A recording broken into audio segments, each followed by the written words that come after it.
Hi, I'm Derek Hilton, and my channel is all about photographing and filming wildlife.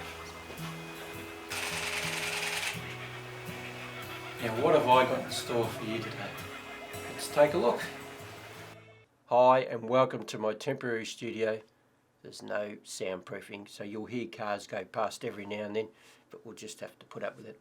I have a noisy fan on my computer. I've just put two Be Quiet fans in there. I still have two more to go because my computer's about 6 years old and the fans, yeah, they're just getting a little noisy. But Be Quiet fans are awesome. But yeah, just a little bit of noise off that, so we'll just have to put up with it. Unfortunately, echo absorbing panels I now have on the wall, so that I can, because this is only a temporary studio, I can just pull them down whenever I need to use this room for something else. I had blankets up the last time, my last video, and they worked really well, but yeah, these are better, and they look a little nicer too.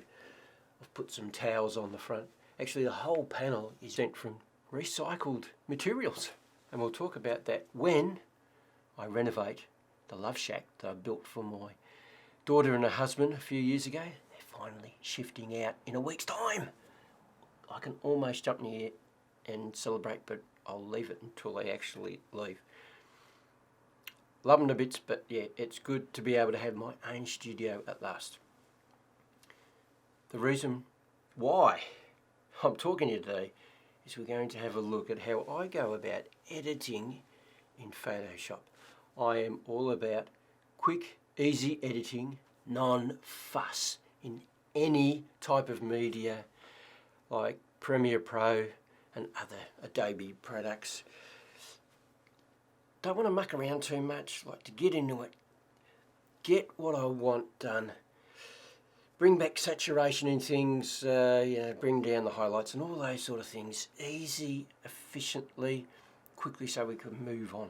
There are 100 million ways of doing one thing. So editing, say your highlights, there's just so many ways of going about it. Some really complex, ridiculously complex. I have watched so many tutorials online over the years. Now, I've been playing in Photoshop for 10 years, so I've gathered a lot of skills. There's so many ways to do one thing, but I've come up with my own simple, easy editing, taking what I've learnt from everybody else, throwing out the complex stuff, and just using easy to understand, easy to edit processes. Alright, that's enough of me waffling on. I'll bring the camera over, you can look over my shoulder. Now that you're comfortable looking over my shoulder, we'll get stuck into it. This is an image I took in the fog with the 7D Mark II in high dynamic range. It's a little flat, it needs some contrast brought back, a little bit of sharpness, and yeah, just a little bit of tweaking so we can make this a really nice image. Open up Adobe Bridge, grab our file, and we can bring it in either by going down to Place in Photoshop, left click on the mouse, or we can just double click on the image and that'll bring it in as well. With our photograph highlighted in our layers palette here on the right hand side, I'm going to hold down Control on the keyboard and press J twice, so I get two copies of that original image, and I'm going to link these two together. Holding down the Alt button, I hover in between the two, the copy and the original. I get a little arrow come up here linking them together. Same with the top one, just hover over till we get that little square with the arrow and left click on the mouse. Now they're linked to my original image, so any other effect that I do from here on in will affect all of them together, go right through them into our main image. If we didn't link them up, any effect I did above this top layer would only affect that layer there, that copy, sorry. Alright, with that copy highlighted, we're going up to top here to filter, and down to others and higher pass. This gives us a 50% grey smart filter over the top of that copy. And with our radius slider here, I'm going to bring that up around 5%, and that usually works pretty well. If it's not strong enough for you, you just keep going until it does. So what this, you can see now, we're just seeing the underneath image starting to pop out.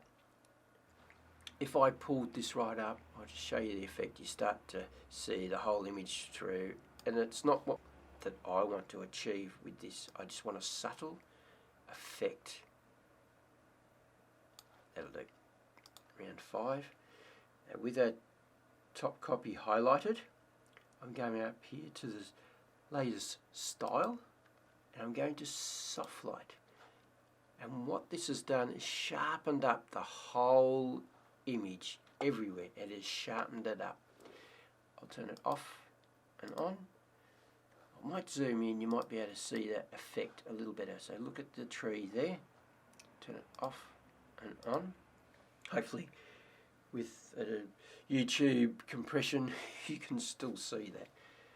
So it gives a nice effect. I'll just zoom back out. If that's too strong for you, you can come up here with that layer highlighted to its opacity, and we can pull the slider down until we get the effect that we're happy with. For me, I want it at 100%, and I'm happy with the sharpness that that's given. But with these high dynamic range images, it brings out more detail in the bark of the trees and this stump here, given a nice effect. And if that's not enough for you, you can always duplicate this layer by holding down Control and J and making another copy. Now with our first copy highlighted, go up to Filter, to Blur and Gaussian Blur. I want a subtle effect on this again. Around 7 is perfect. If we pull the slider up more, it gets more and more blurred. It's not the effect I want. Can create some more arty effects with this, but for what I'm doing, I want around 7. Will be perfect for what I'm about to do.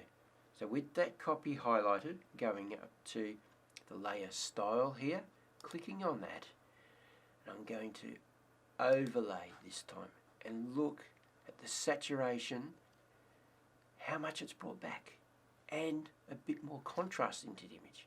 Now it is a little overdone, so I'm going up to the opacity of that layer and pulling down the slider to 50%. And that looks good. There's a lot more colour into the image. I don't want to overdo it. I just want a nice bit of contrast and a nice bit of colour in there. So that's looking pretty good, but it's a little dark and a little flat looking, not enough vibrance in the image down the bottom here. So with the top layer highlighted, I'm going down to brightness and contrast. This will give me a brightness and contrast layer. I'm going to pull that right up until I'm happy with the brightness level down the bottom here. And that looks pretty good. This is all brightened up here. It has blown out our highlights, but we'll fix that. And before we go, I just want to add a touch more contrast. So around 5, just brings back a little bit and makes the image look a bit nice. So it's off, and that's back on. So down the bottom's looking really good. Alright, go over to that layer, click on this square, make sure that it's highlighted, this white square. Coming over to the left hand side, I'm going to the brush tool, highlight that, left click on the mouse, and these two squares here, I'm going to use the black. So clicking on these double-headed arrow here, we can swap from one to the other. This will give you different effects with different layer styles that we're going to put on, but with the brush tool on, it will act as an eraser when it's on the black, so we can rub out the effects that I've just applied. Now I'm going to click on this gradient brush here, this soft brush, so that the edges of my effect won't be visible. So the transition, I'll just get rid of that for a second, the transition between dark and bright will be almost undetectable. Right, grab my brush again, and I'm going to go up to 100% opacity of my brush, and I'm going to paint over all highlighted areas that I've blown out with that brightness effect.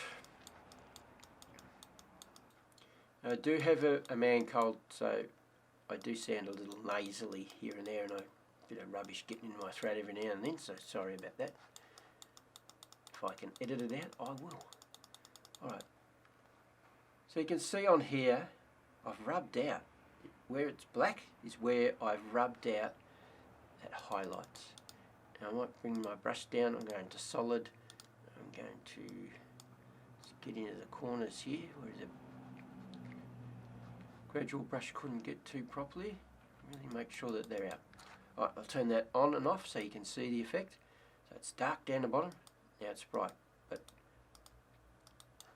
alright, that's looking pretty good.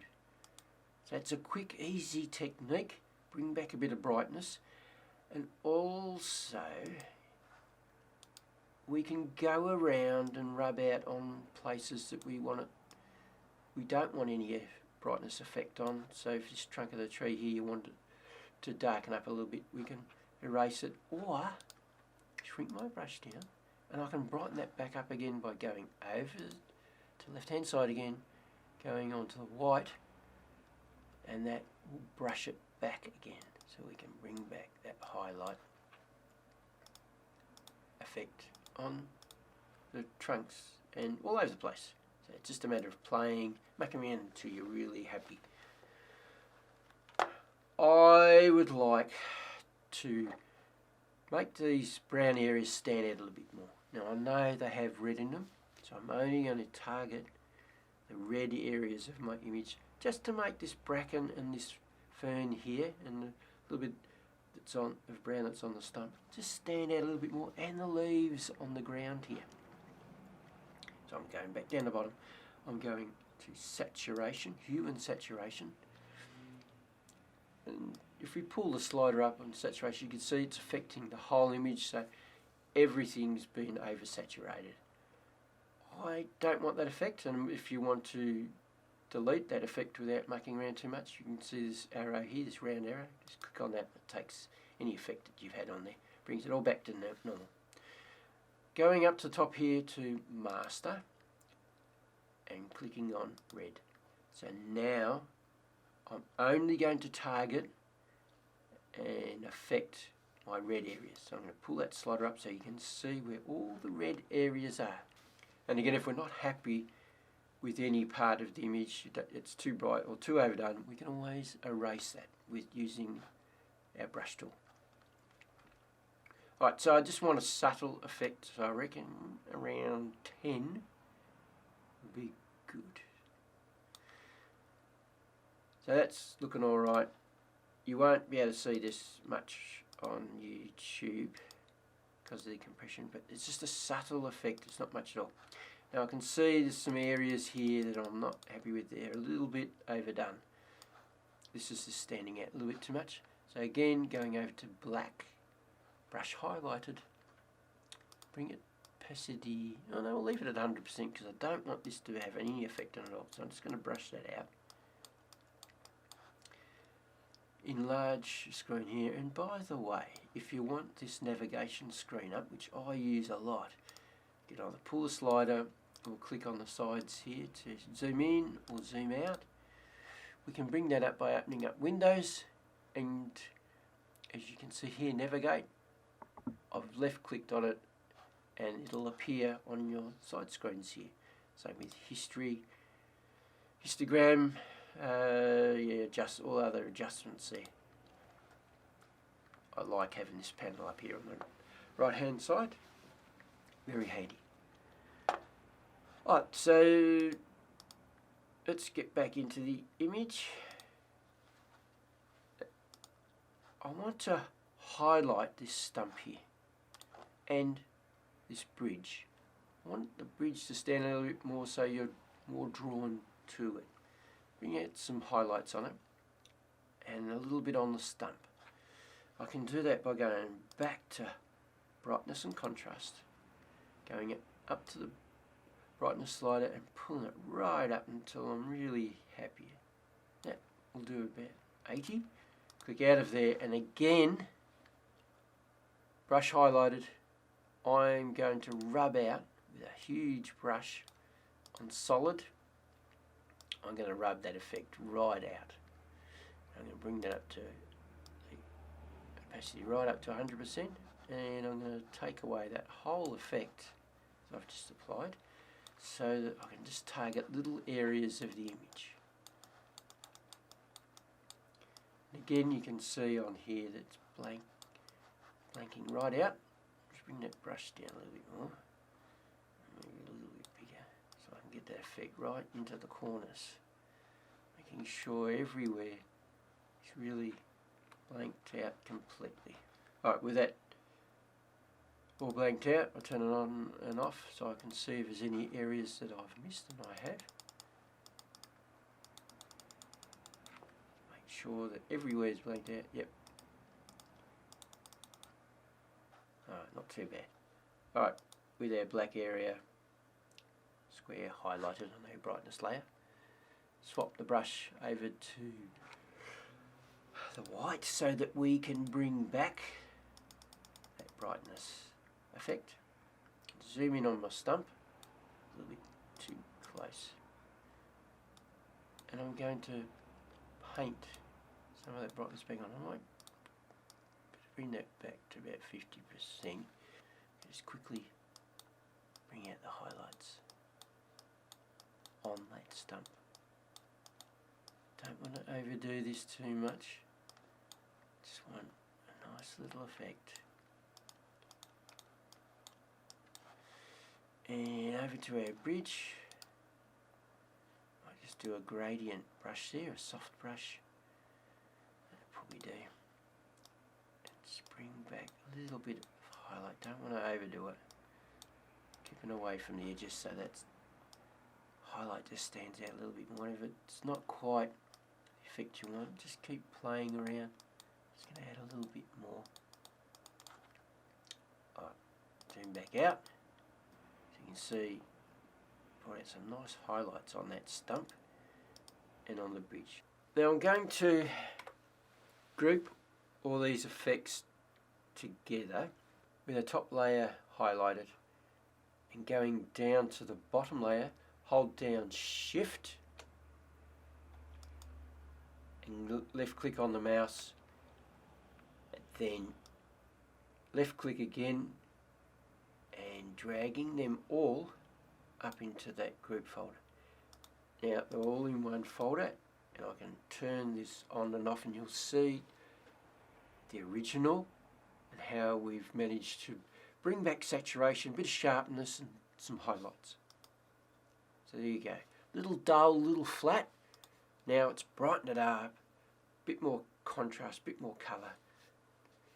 And that's my quick, easy editing in Photoshop. Well, that was my first effort at doing a tutorial on Photoshop. If you thought I did a good job, that I was easy to understand, I know what it's like. I've listened to hundreds of videos. Some people are so hard to understand, they talk too quick. Others are alright, and then you get some really good ones. So if I'm on the right track, give me the thumbs up or leave a comment. But be nice. Play nice in the playground. No negative stuff. Alright, that's all for me today. If you'd like to subscribe, click on the subscription button down below and you'll get notification whenever I do anything else. And if you'd like to go and have a look at all the things I've been doing over the years, click on my icon down below. Take it to my channel. I talk about camera accessories, cameras, video cameras, audio equipment, birds in flight, flash photography. Oh, I've done it all and more to come. So go and have a browse. And just remember, if you don't do, you don't get. So get out there and start photographing and filming wildlife. See ya.